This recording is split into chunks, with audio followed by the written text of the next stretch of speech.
Welcome to the Kids Biz Podcast, your go-to source for unlocking the secrets to success in orthodontics and pediatric dentistry. Each episode, we bring you expert guests who share innovative strategies and insider tips to help your practice thrive. Whether you're looking to enhance patient care, boost your marketing, or stay ahead of industry trends, we've got you covered. Join us on this exciting journey to elevate your practice and make a lasting impact in the lives of your young patients. Let's dive in. Hey, Dr. Ashley, welcome to, it's May. It is. Time has flown because I've been in a newborn bubble. I know. Congratulations, by the way. You now have a second baby. Yes, we are. Tell us about 4 weeks out, and this is my first week back to work. So it is like, welcome to Monday morning. Yeah, nothing like starting a Monday morning with a podcast recording. Yeah, exactly. I was texting you, I'm going to be on late. I'm finishing pumping. Yeah. I remember those days. It's been a while for our family, but I remember them. Hey, so today on this episode, we've got a really cool guest, Dr. Colton Flake with Grin Pediatric Dentistry and Orthodontics out of Denver. Dr. Colt, say hey to everybody. Hey, how's everybody doing? Glad to be here. Also Welcome. Excited for the Monday morning huddle. Yeah, it's a great way to start the week. Well, hey, we're excited to just dig right in and kind of wanted to just, before we get into your practice and where you're at, wanted to just have you share a little bit about your background. I know you used to be kind of in corporate dentistry. It's kind of working there and now you kind of have your own thing. Just kind of share a little bit about who Colt is. All right. So after during dental school, met a couple guys that were starting up a franchise thing within a franchise group.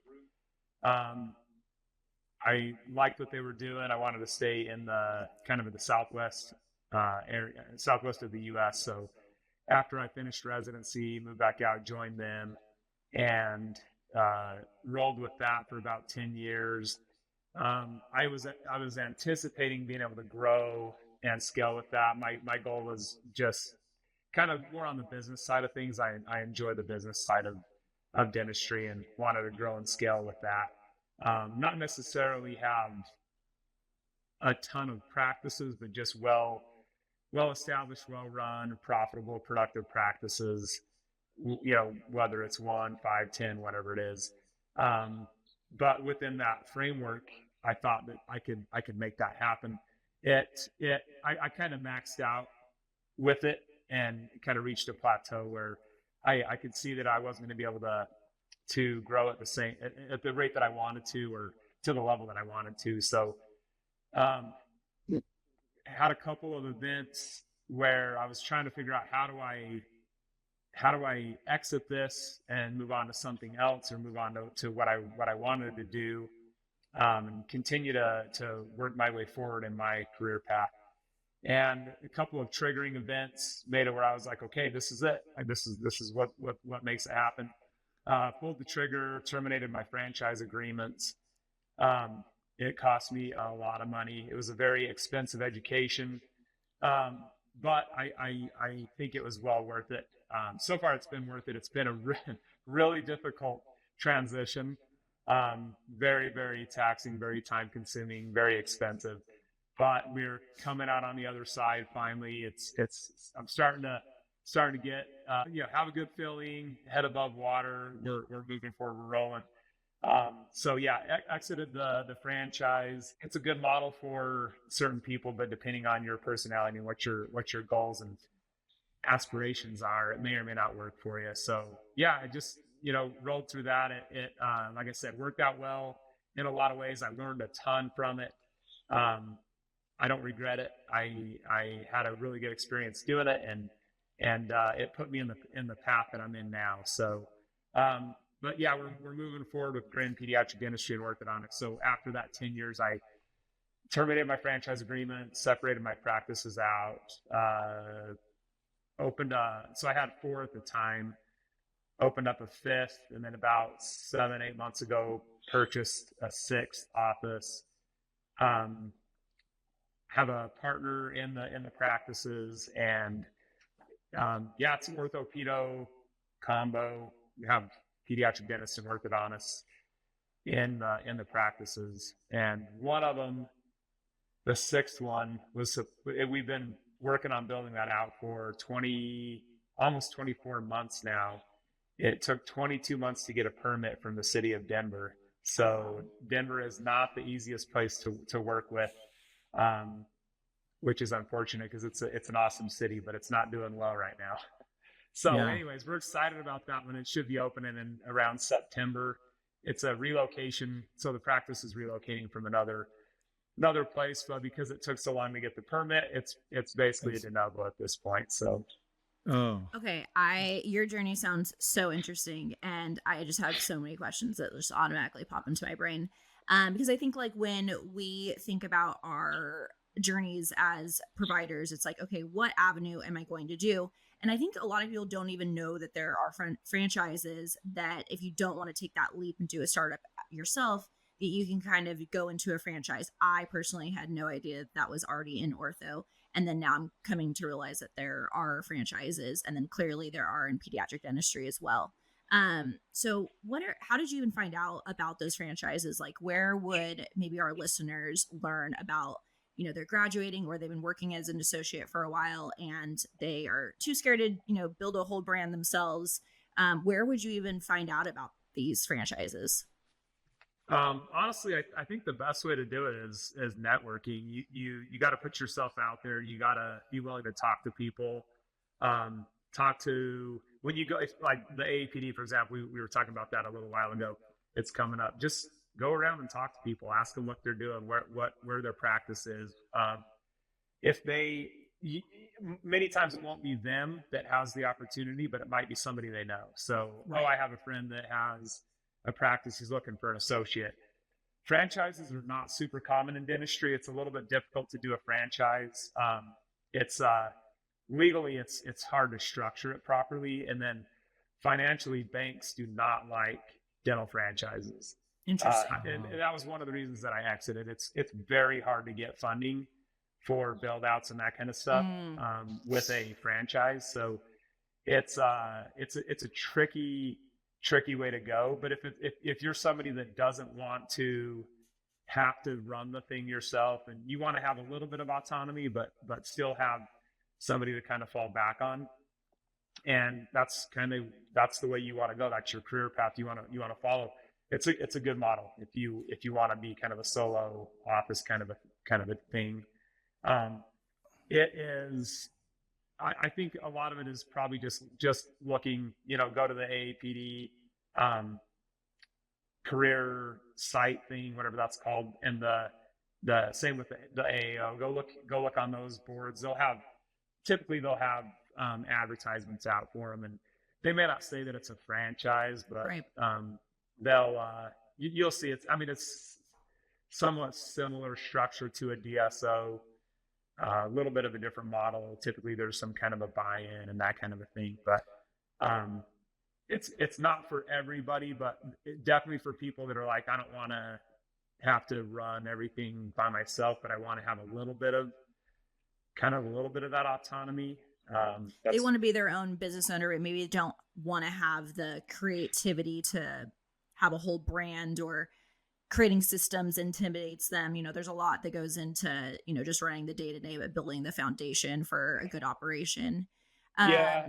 Honestly though, having somebody maybe somebody that's in there, if you can talk to people that are in it, you don't have, I think with DSOs in general, for a lot of it, you think you're going to get all these systems, you think you're going to get all the support, and you don't get a lot of it.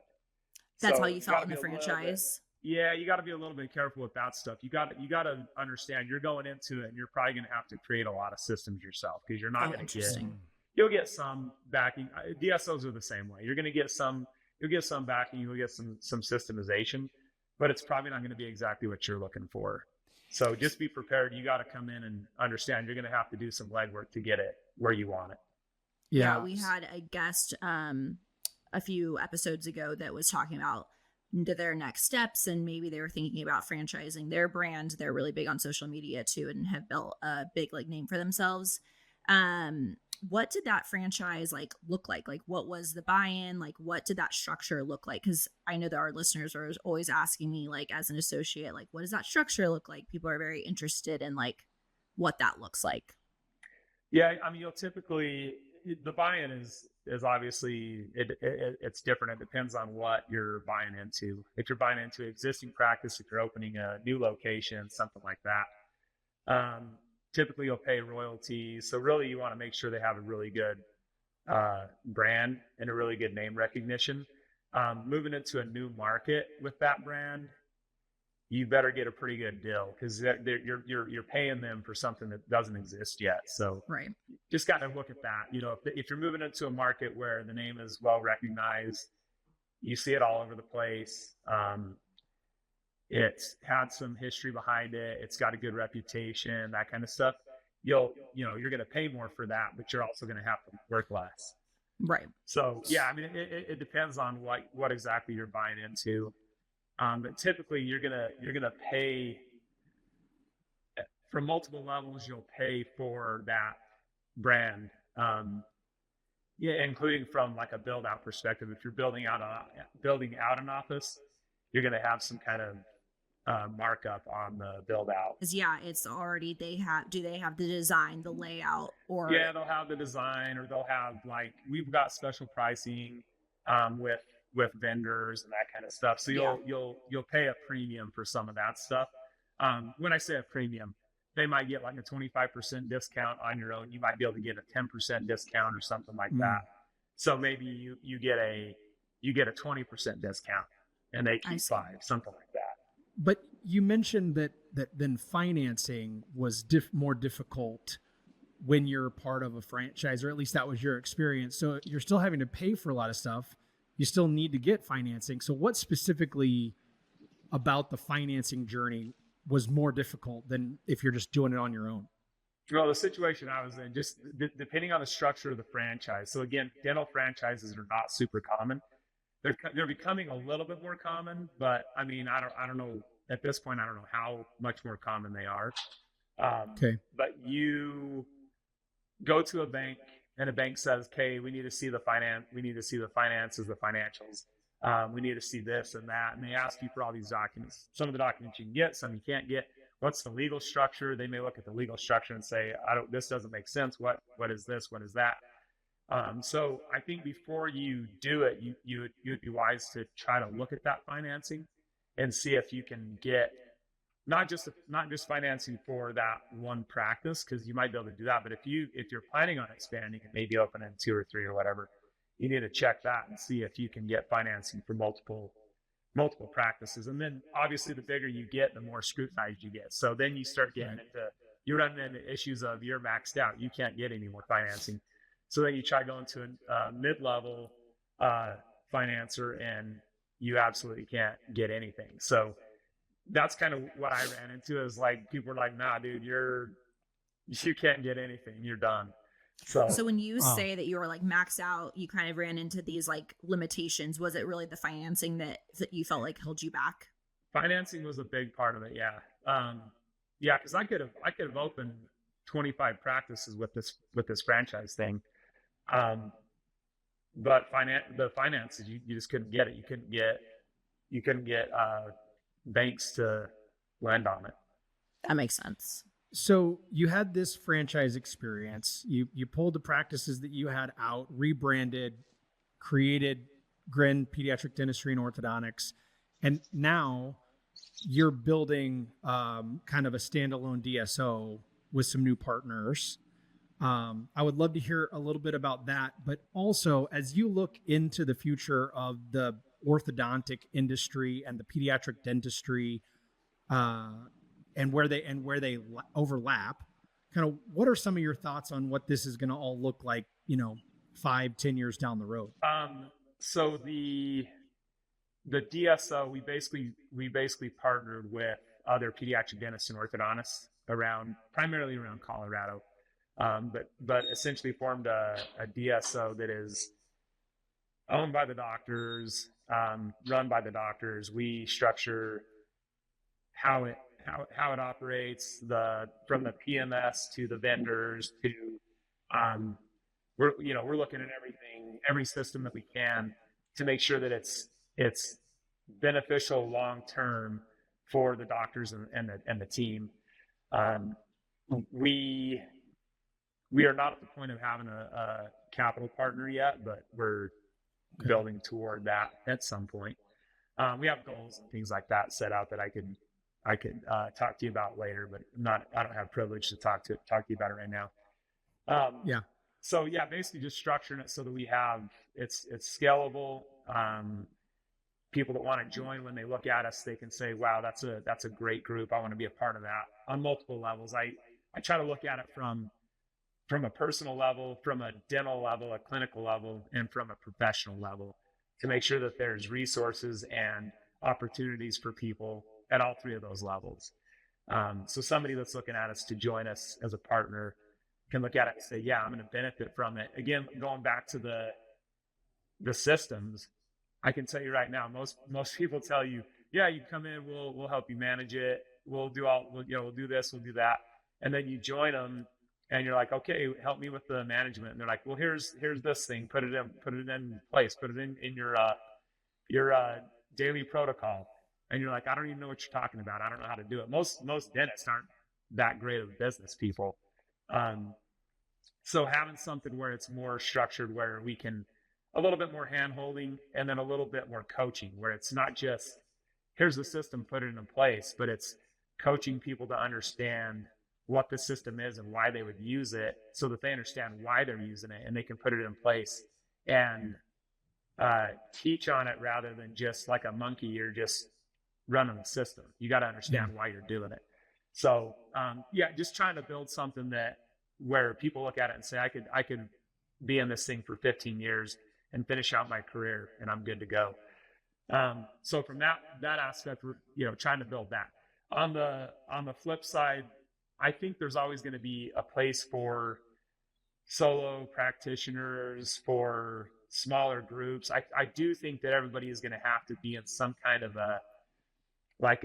whether it's just for purchasing power or whatever, some kind of like a smaller group alliance kind of a thing. But if you got kind of a niche market or something that you're not just doing the same thing as everybody else, you'll be fine. I think you'll be able to weather the storm.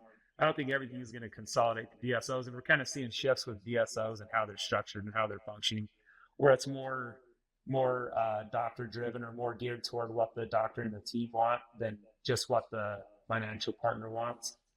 I think it's going to continue to trend in that direction, because it's hard to get doctors to buy into anything. So if it's not something that they enjoy, they're not going to want to do it long term. What was the other question on the ortho-pedo? Yeah, just kind of where the future of the overlap of the ortho-pedo, because I mean, it's obviously been there for a long time, but really over the last 5 years, we've seen a lot more kind of overlap and a lot more people interested in actually co-locating. And, so just kind of where you think that specific piece of the industry is going. Same thing. There will always be room for solo ortho or solo pedo practices that just kind of do their thing and run on their own. I do think with all the advances in technology, all the AI and that kind of stuff, it's going to get more and more difficult. Probably more so for orthodontics than for pediatric dentistry, because a lot of people don't want to be a pediatric dentist. They don't want to deal with kids. I mean, you can't take away the screaming and crying, as easily. But just with the advancement of all the technology, it's getting easier and easier for people to do the basic, more simple cases, and keep a lot of stuff in-house, or maybe bring an orthodontist in-house once a week or something like that. So I think it's going to get a little bit more aligned from the ortho side, but it benefits the pedo side big time to have orthodontists in the practice with them, because they're bringing in patients that are specifically coming in for ortho that can then be a pediatric patient. You're not going to get as many adults on the reverse, though. You're not going to get a lot of adults coming in to a pediatric office that want to get braces. So there's a little bit of give and take with that. It really, I guess, depends on what the orthodontist wants to do. If they want to treat primarily kids and adolescents, then a pedo ortho combo is a great way to go. If you want to have more comprehensive, where you're seeing adults too, you could be in the same location, but maybe not tied directly into it. Like ours is tied directly into it. Grin Pediatric Dentistry and Orthodontics, it's tied directly into it. Instead of having like a separate ortho name, but in the same location.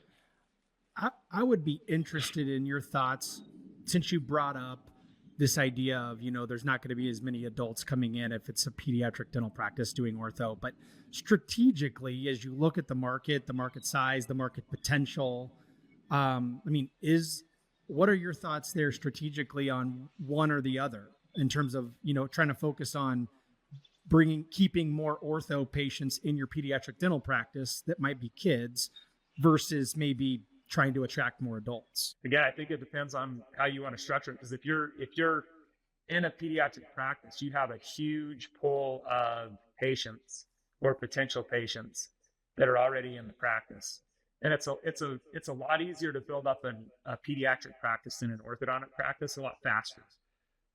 You can open day one and start seeing kids and generating revenue. Ortho takes a little longer to ramp up. So if you again, you could structure it so that you can see adults. If you want to see adults, you can structure it where some people don't want to see adults that much. They're getting 40, 50, 60-year-olds that are coming in for ortho, and they don't necessarily want to see them. So it really depends on what you like doing and what you want to do. There are orthodontists that have made their practice basically seeing adults. That's the majority of who they see. So. Yeah, and just a little tidbit from how our practice runs. We are that same brand. It's pedo and ortho. It's not separated out. Kind of our strategy behind that is in our interior design. So it's not like a kiddie, like Disneyland type feel whatsoever. It's more of like a homey, warm feel where adults wouldn't feel odd getting treatment done in there. And the kid just feels like it's like their home. So in design, that's kind of how we segue that. I also think that basically leaning into the pediatric side is the best way to go, especially, right when you start to see any sort of economic downturn and people are tightening up their wallets, they're not going to forgo their children's treatment, but they're going to forgo their own. And so, in the last 6 months, we've actually grown significantly, but we've totally inversed, and our adult patients are way, way less and our kid patients are way, way higher. So, just throwing out a little bit out there of how we do it, and the strategy behind it. But cool. So I am very, very newly graduated. Our practice has just been open for 4 years. And so it seems like you've been out in the workforce for a lot longer, know a lot more about DSO structures and things like that. So I'm just interested with Grin. So Grin is a DSO and you are the CEO. Is that how the structure works? Yeah, so we're part of the DSO. So Grin is one of the brands in our DSO. Got it. Yeah, it's actually the DSO, funny enough, is called Kids. Oh. So it's like same as your podcast. Oh, really? I love it. Yeah. So we're one of the groups in the DSO. Got it. Okay. So like for, our listeners and myself, that just finds all this very interesting. Because I feel like, how we were talking about earlier with networking, things like that, like you just aren't taught these structures and things in school.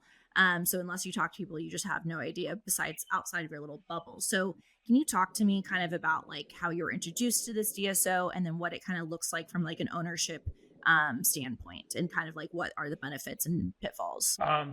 So I was one of the founders of it. Okay. So just again, kind of networking, talking to people. Two of the guys that are on our executive team, I was talking to them about an idea that they had. They're the ones that had the idea to put this together. So talking to him about it, I was telling him what I wanted to do. And he said, hey, one of them said, why don't you look at this? This is kind of an idea that we have. We want to try to roll it out. And I looked at it and said, yeah, I think that's going to work. I think that was kind of that triggering event that really made me pull the trigger on terminating my franchise agreement.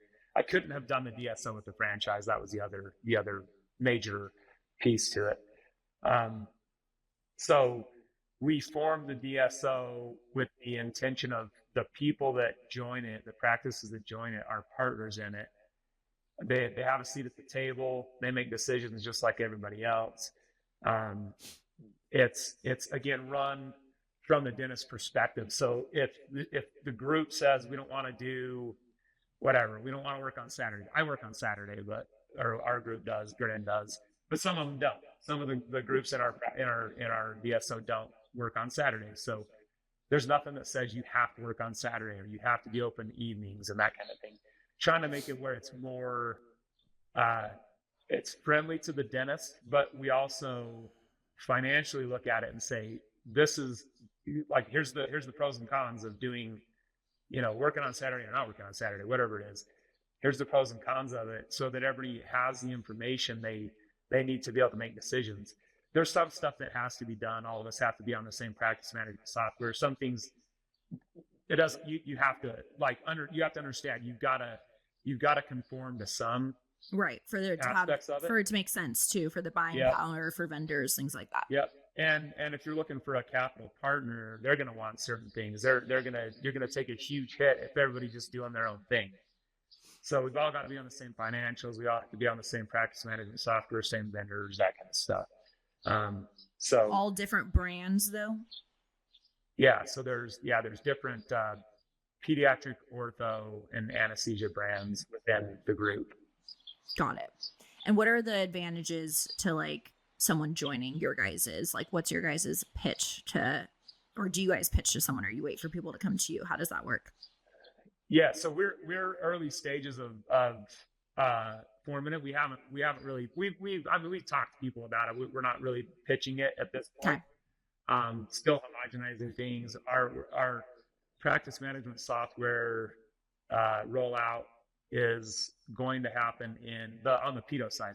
Ortho side happens in a couple of weeks. That's what I've been talking to Davin about for the last 9 months as I keep kicking the can down the road for him. It's been a journey on some other projects, but ortho is happening in about 2 weeks. Pedo is happening in the fall. Did you guys create your own software? No. Okay. No, we've got this. So Ortho 2 Edge is going to be our ortho software that we're going with, and Open Dental in a cloud version, not the cloud version of Open Dental, but a way that we can put it in the cloud, kind of a thing, is what we're doing on the pedo side. So you decided to do two different. That's a big topic. Not that we have a lot of topics going on in our Facebook group, but that's been a big one that people have asked about is what software is everyone using for pedo ortho? Because there's just not one that really is great for both modules. There are none that are great for pedo. Yeah. There are none. There are some that are specific for ortho, and so that's what we want to do, is have one that was specific for ortho. For tracking KPIs, everything's got to be measurable, all that kind of stuff. So, we went with Ortho 2. We're trying to do something that's more in the cloud. We want it to be 100% in the cloud, but Ortho 2 Edge is pretty close. Yeah. Our office uses Dolphin for both, which the pedo aspect is just not great. Yeah. So on the pedo side, we are working on kind of modifying Open Dental to be more pedo specific, and we have some third-party softwares that we're integrating with it to be as pedo specific as possible. Because again, there's not really a PMS that is pedo specific. Yeah. So that's one of the aspects is somebody joining our group would come into something that we are huge on systemization. We're huge on measurables. We're huge on accountability, trying to get things where it's as much as possible out of the doctor's hands so that they can focus on their unique ability and what they're good at and don't have to worry about some of the other aspects of it, but still understand it. If you don't understand it, you're going to get screwed. Somebody's going to screw you somewhere down the line. So you got to understand it. So helping them understand what their numbers are, what their metrics are, but they don't necessarily have to be the one who is doing all the billing or all the insurance verification, all the claims, the revenue cycle management, even a lot of the human resources stuff, trying to take a lot of that stuff off their plate, centralize where we can. We're pushing more of kind of a hybrid.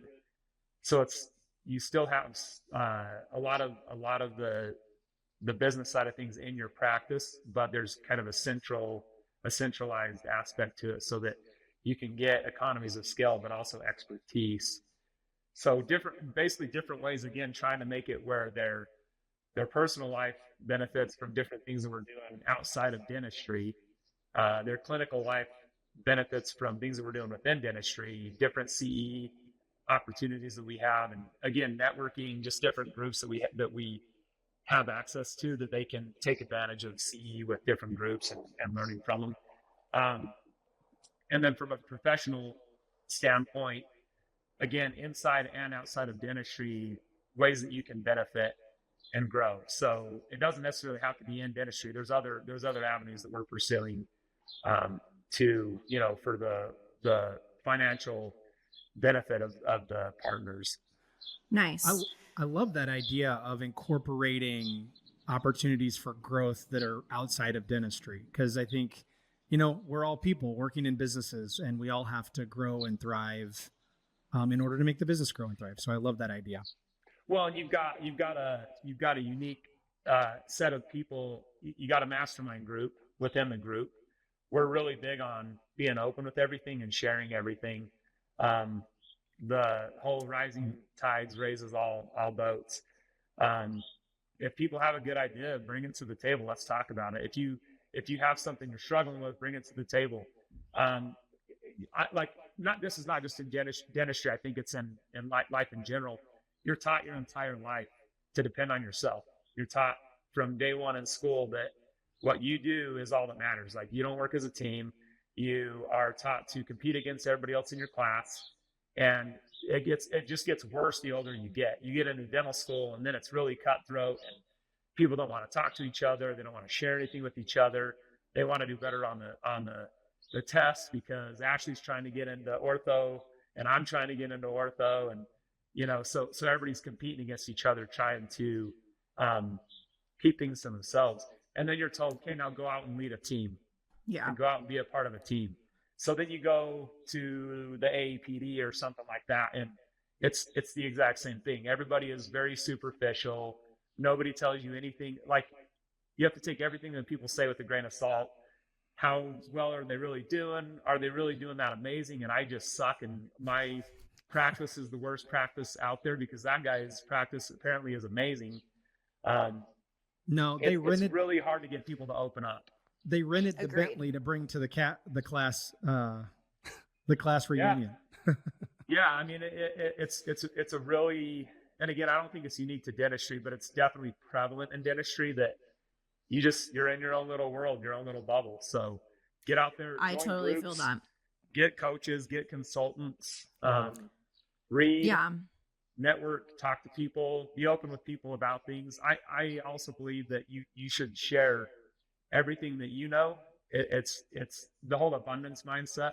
I'm a big like Dan Sullivan, Joe Polish, those guys. I'm a big fan of theirs. Mark Costas, he's awesome. I 100% agree. That's what I feel like. That's why I feel like I'm so open on the podcast about exactly what our office is doing and all these sorts of things. Because I feel like that is what's relatable to people. I feel like when I listen to different podcasts and I'm trying to learn things, people are so generic and so generalized, and I'm like, no, like I'm trying to learn here. Like, give me specifics, And so I try whenever anyone messages me to give them the real stuff that they're asking for. So I feel like that's what makes our podcast a little bit more unique, is our authenticity and transparency. But so everything that you're talking about is in such alliance with my growth mindset as well. I feel like the biggest thing, so right now our pediatric dentist is taking a step back and doing his own more like airway. Our pediatric dentist is really into like prenatal, doing lasers on newborns, things like that. So he's growing his own business. And so, how are you finding associates for all of these new practices? And then I feel like associates should be the easy factor. I feel like it's so hard to grow because we're limited by the amount of assistants that apply to our jobs. So like, how are you employing the workforce for this growth? If you're like most orthodontic and pediatric dental practices, you're probably struggling with oral hygiene compliance, observation conversions, and an increase of shoppers, especially among young patients and their families. In my practice, Wild Smiles makes converting observation and phase 1 patients easy. Young patients and their shopping families value a personalized experience. When I first added Wild Smiles to my practice, they made inventory and reordering easy, and they even led our team through simple instructions on integrating Wild Smiles into our existing systems. So we saw an immediate success. Grow your early orthodontic patient population with Wild Smiles to combat boring traditional braces and expensive phase 1 aligners. Check out wildsmilebraces.com/doctors to choose the customizable Easy Start Kit that's right for your practice.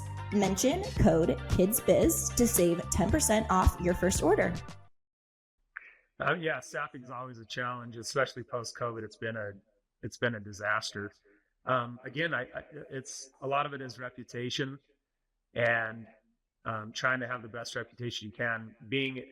And one of the things that I've struggled with is I think that I suck at communication.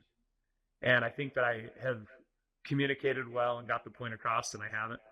You'll see that on this podcast. I suck at communication, but you're doing great so far. Yes, but I would agree. It's hard. It's really hard because everybody's different. It's hard to get people to buy in to what you're doing. So the more you can lay it all out there on the table up front, the better. And then the more clear you can be during the whole process, the better. Like, show them numbers, show them everything. Everybody gets fixated on percentages, and that's all they're like, oh, but I want this percent. And like ownership, I want this percent of ownership. And it's all percentages, but they don't look at the value. The value is really where it's at. The same thing with DSOs and you selling your practice to a DSO. Everybody looks at, well, I want a 5, 6, 7, 8 multiple, whatever it is. That means nothing. That doesn't mean anything, because they could make it a 8 multiple of a quarter of what your practice is worth. So it's really the valuation, and that's what it should be for associates that are coming in, is what value do you get out of it,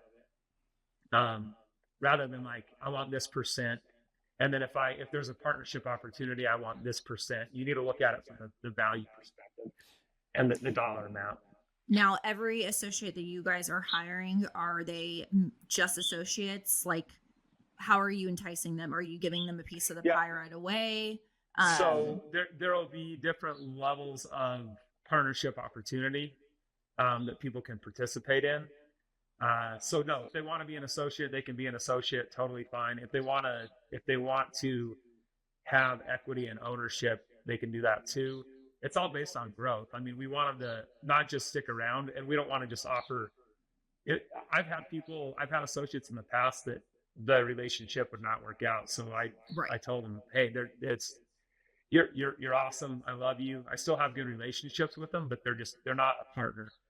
Are you offering equity straight off the gate, or is there, because obviously you have to find out, what this working relationship is going to be like? Do you wait until year 3? How does that kind of work for you guys? So we don't necessarily wait till year 3, but I tell them up front, like, a partnership means that you are bringing something to the table that I don't have.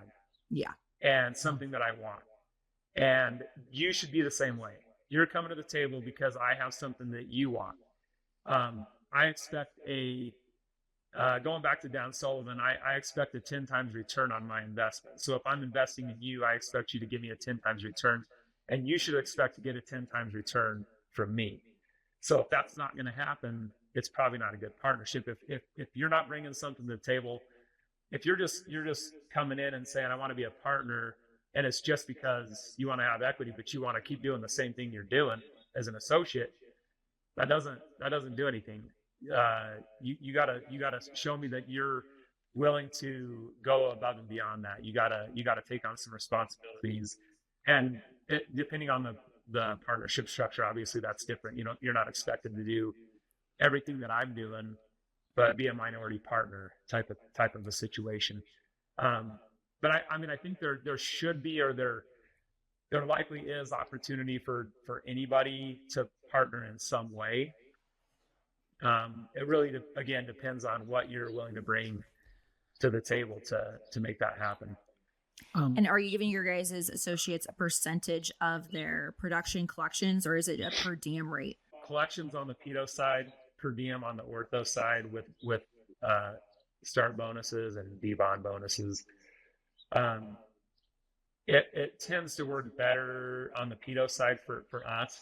Per diems are okay. I really hate them. On the ortho side, it makes sense because they may or may not be seeing the same patients every time. Right. So it's harder to do on a collections base, especially if one person gets all the starts lined up or something like that, and the other person's like, what the crap? You know what I mean? Yeah. It gets a little bit more tricky on the ortho side, but on the pedo side, per diems are, I don't like them. I think it gets people to a place that they kind of, they will, if they're on that threshold, it's very easy to slip back onto that threshold and just ride the threshold and not be as much of a producer. And I tell them before they sign up, I tell people we don't do per diems on the pedo side. We do it as a percentage of collections.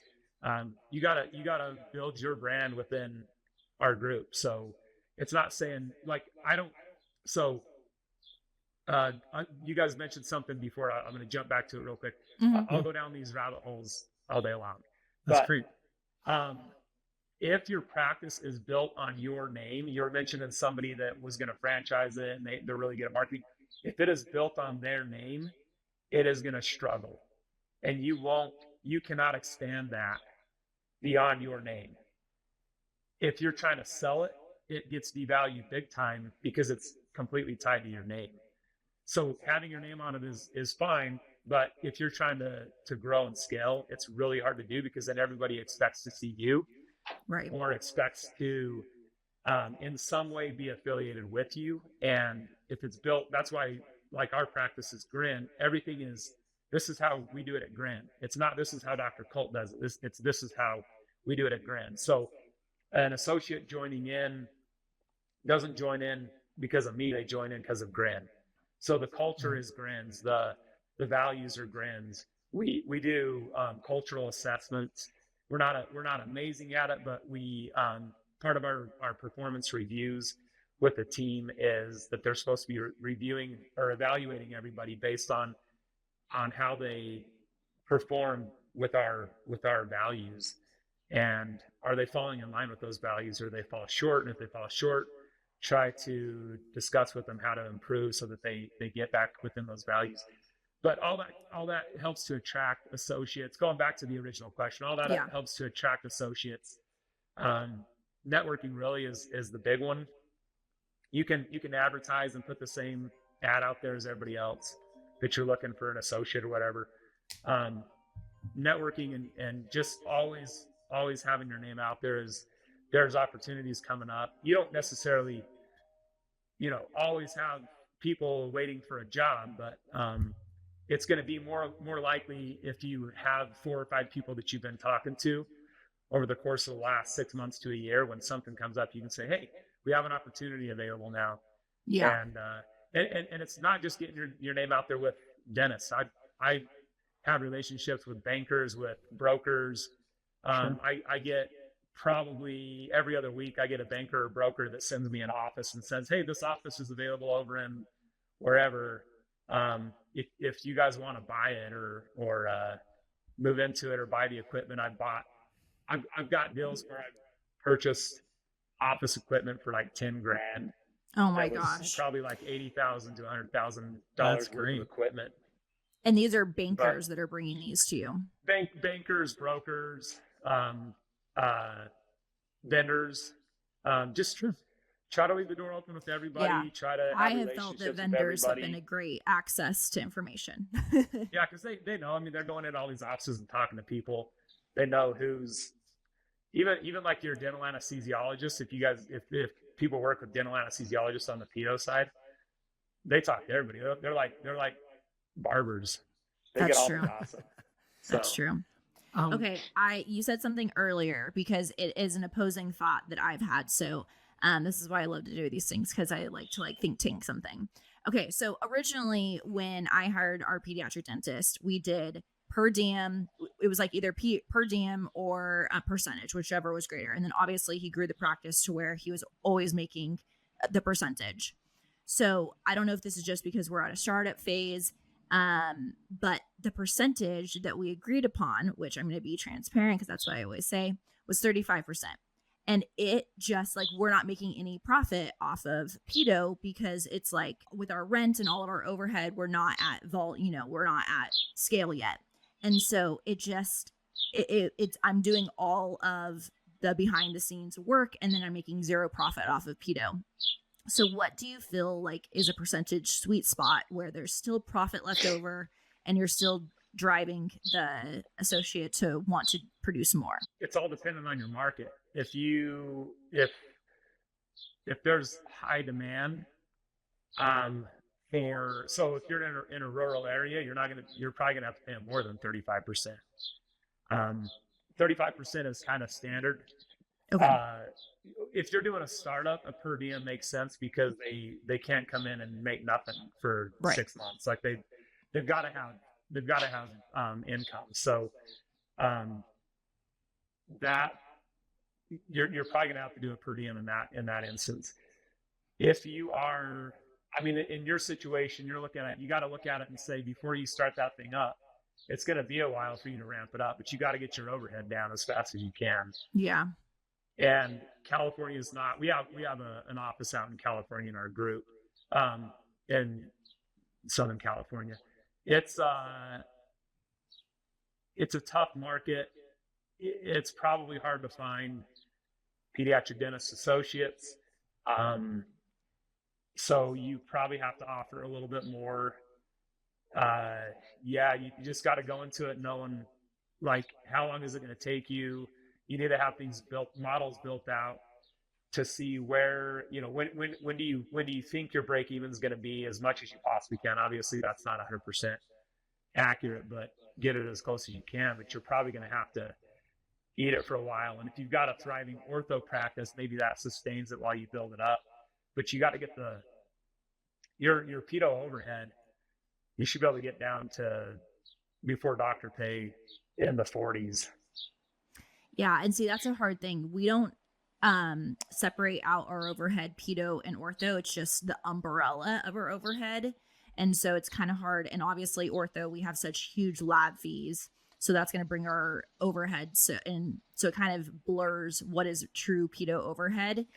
Do you guys section it out within your guys' group? I'd try to separate it out. It's going to help you understand it better, and it's going to help you see where you're bloated. If you can get a lot of like, if you use I don't know who you use for your accounting, but a lot of accountants that do a lot of dental practices or different analytics companies can get you numbers on where your percentages should be.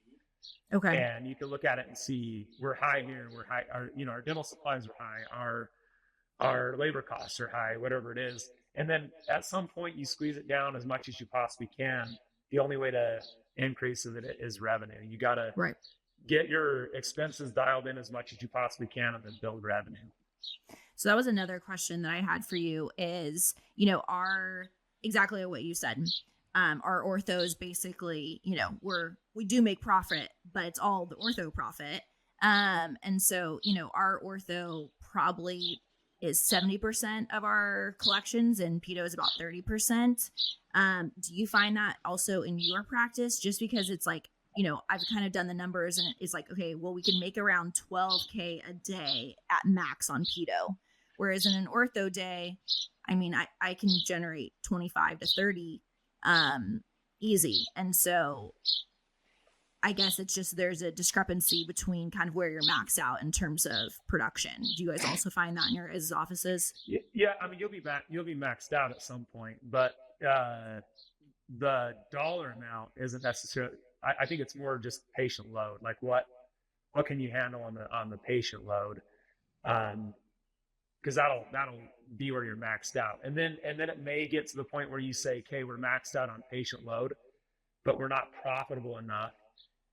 You probably need to raise fees, increase your fees, cut down on some of the patients. Get rid of some of the insurances if you're taking insurance, that kind of thing. Like start filtering it down so that you have room for more higher paying insurances, or membership plans and that kind of stuff. Like get things in place that will help to generate revenue, but you're not having to see as many patients. Yeah. Ours is the opposite because we started pedo and then added ortho, so it's going to have we have the opposite thing. But they definitely should fuel each other up way more. It should be way heavier pedo feeding ortho than ortho feeding pedo. So your pedo stuff should continue to increase, and your ortho kind of plateaus.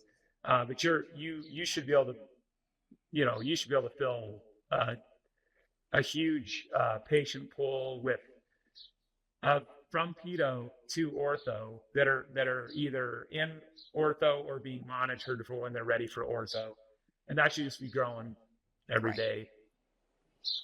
To end our conversation, because I feel like this has been so beneficial, is you mentioned membership plans. So when I went to your website just to kind of figure out a little bit about who you guys were, I was really intrigued by your guys' membership plans.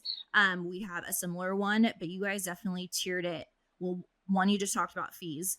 I don't know how you're making a profit off of those fees. Maybe it's because you're not in California, but your fees seemed really, really low to me. And then you have like a 3-tiered system. So like in our office, when we first started off, our membership was like $199. We literally it was like a deficit. We were not making any money. And then we just this year increased it like 200% to $450 for the year. And that includes it kind of like your middle tier, the basically two appointments, 2 x-rays, 2 cleanings, 2 fluorides. And then you even, I think, did like 20 or 22% off of treatment. Ours is only 10% off of treatment, and then none off of ortho. So kind of how did you guys get to, because the difference between the tiers are very minimal. So what was the psychology or strategy between the 3 tiers, and then how you came to find those numbers, and how are you making a profit off of it? So the membership itself is not, the membership fees are not in place to really make a profit. I mean, that's, it helps it makes some, but it's not really to make a profit. It's more, what do you get from the patients that come in? Because we have GA cases that come in, general anesthesia cases that come in, that need, $4,000 of dental work done. And we say, hey, your cash pay, if you guys join this membership, you can save 20%. They're more likely to do the procedure joining that membership. They may say, $4,000, that's a lot of money. Let's go see if there's somebody else that can do it cheaper. And then they leave and go get a second opinion, kind of a thing. The goal is to get people, just like Amazon or Costco or anybody else, you get people to come in the door and then they spend money. If you look at your numbers, on the ortho side, you're not necessarily going to have people join the membership, but on the pedo side, right, you should be making more per patient on your membership than you are on your fee for service. I mean, on your your fee for service, no membership, commercial insurance, any of that stuff. So you should be making more on the production, on the treatment side than you are otherwise. And the people that have the membership are more likely to do treatment when treatment needs to be done than people that are just fee for service. A lot of the fee for service people will come in and they say, oh, that's too expensive, let's go somewhere else. And especially now, it's so easy to Google people, you look for things and find different practices in the neighborhood, or ask friends or whatever. It's easy to switch, but if they have a membership, they're a whole lot more likely to stick with you and be loyal. That's a good strategy too. We did the 3-tier thing. I mean, if you look at like Clear Membercy, Boom Cloud, I don't know. Clear Membercy is the biggest one, I think. They're and I mean those guys are they're in with everybody. They charge less than we do for the membership. Yeah, I saw that they too. suggested that we charge less. So Wow. We currently are using Boom Cloud. Kind of the same thing. Like you can charge more. We did the 3-tier thing. You don't want to go too crazy, and we're like on the edge of crazy with it. You don't want to go too crazy, but a lot of times if you give them one option, they're not as likely to pick it. Chris Phelps is a dentist out, I think he's in North Carolina, but he says go down the stairs with it. Mm-hmm. If you give them options, here's option A, here's option B, they're more likely to pick something because they look at it and say, well, I don't want to. Some people will say, well, we don't want the most expensive one. We want the more economical one. So they pick the second one.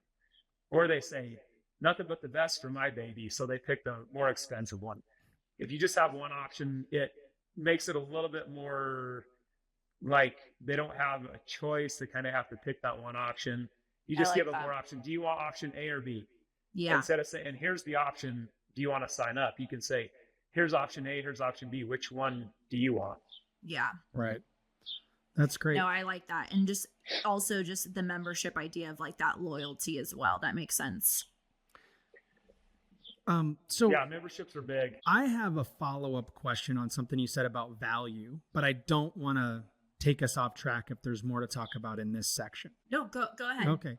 Gotcha. Well, so you mentioned, Colt, earlier that, the money thing, in terms of how much money you're generating and how profitable you are, but that you guys focus a lot on value. And it is true that two companies could be competing against each other and have identical financials, but one is more valuable than the other.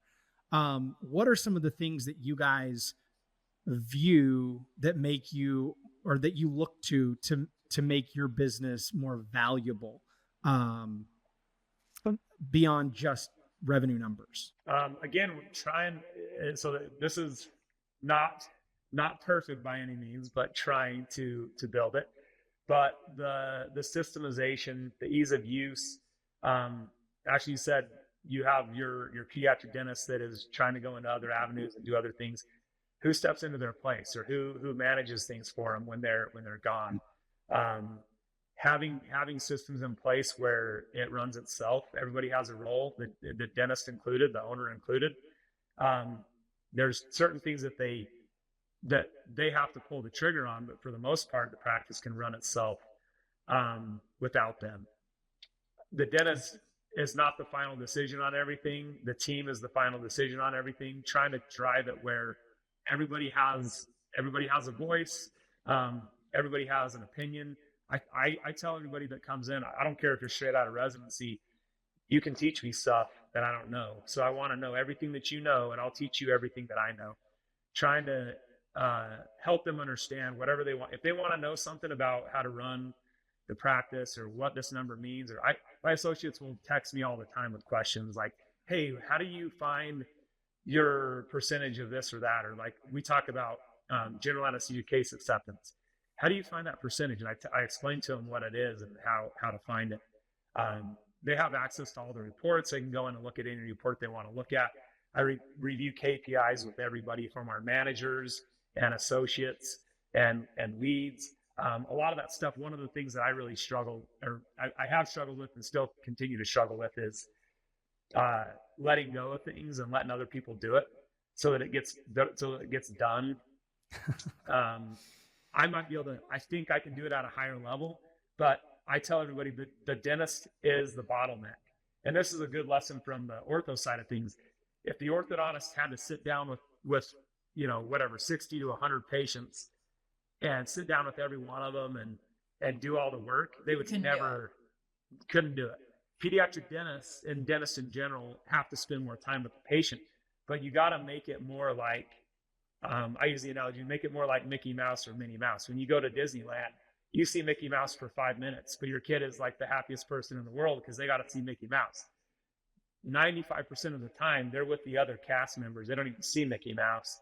But that 5 minutes they got to see him and go take a picture with him was the best.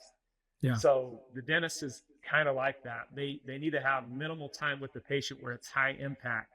you're going over stuff that they need to know, reviewing, treatment plans and doing treatment or whatever it is. But the rest of the time needs to be with the rest of the team. And every touch point with that patient needs to be a memorable experience, a good experience for that patient.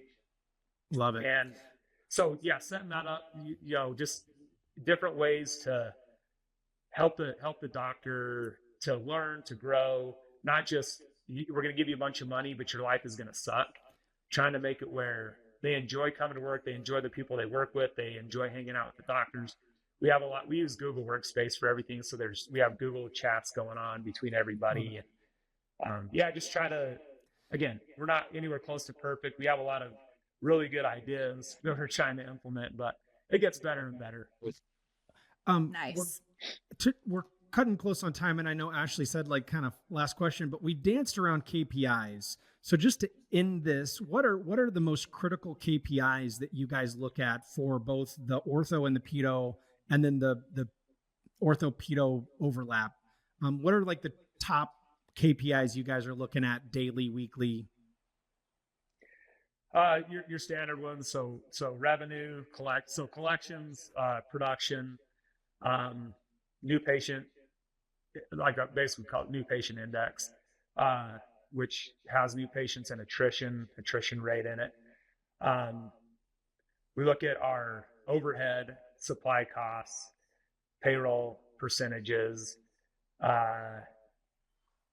We look at some of them are more cultural, again, falling within the core values and assessing where people fall. We have everybody on the team review the rest of their team members for evaluations, just to see, you say you're a 5, what does the rest of your team say you are on showing up to work on time or something like that. Look different things like that on so case acceptance, whether it's ortho case acceptance or general anesthesia case acceptance.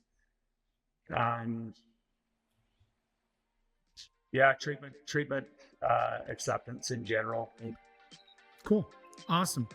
Well, Colt, thanks for taking the time to engage with us. I know you're a busy guy, and we appreciate everything.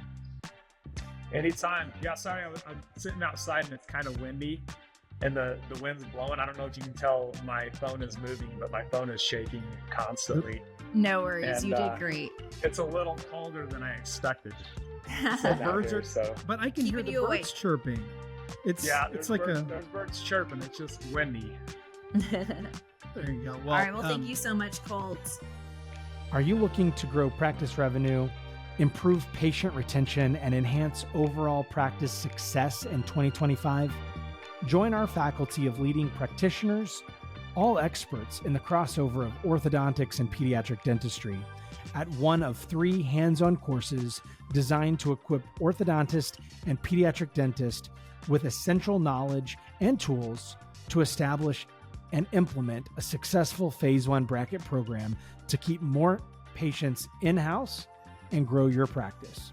Participants will be given a comprehensive roadmap to build a robust early treatment program and will be able to apply these strategies to their practice immediately.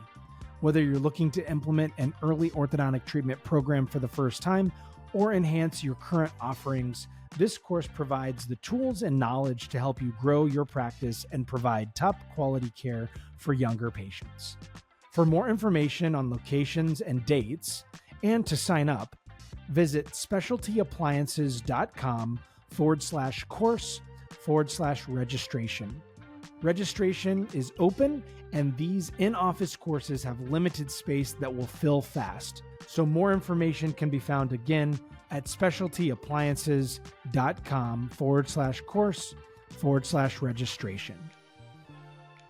Thank you for listening to the Kids Biz podcast. We hope you gained valuable insights to elevate your practice. If you enjoyed the episode, please take a moment to leave us a review. It really helps us grow. Want to dive deeper into our community? Join the Kids Biz Facebook group for discussions, resources, and networking with fellow professionals. Until next time, keep striving for success in your ortho and pediatric practice.